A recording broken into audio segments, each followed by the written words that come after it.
आम्ही हा कारापूर पंचायतीकडून आणि आज त्यांची ग्रामसभा चालता तरी पळोवंक शकता तुम्ही. ग्रामसभा इतले स्पेसूच ना. लोक सगळो आता भायर रावलेलो आहा. पळय फूल भितर जागोच ना. पळोवन दाखयता तुमकां.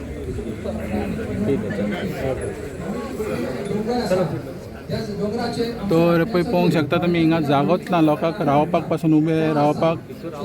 जागा आसा ती वाचोवंक जाय अशें हितून पडलेलें आसा आनी आमी डॅमेज करपाक डिस्ट्रॉय करपाक दिवची ना मोडपाक. 12 पॉयंट रिजनल प्लॅन वायका regional plan for this communities item number 22 of schedule to the panchayat act list welfare of these communities to be function of the panchayat. यातून सांगलेलं आसा की जी गावची जागा आसा आणि रिसोर्सेस आसा तेजेर schedule tribe schedule caste OBC बाकीच्या सगळ्यांचे हक्क आसा आणि तेजे प्रोटेक्शन करपाचे पंचायतीचो फंक्शन म्हणून सांगला. Constitution also provide for protection of tribal land as these lands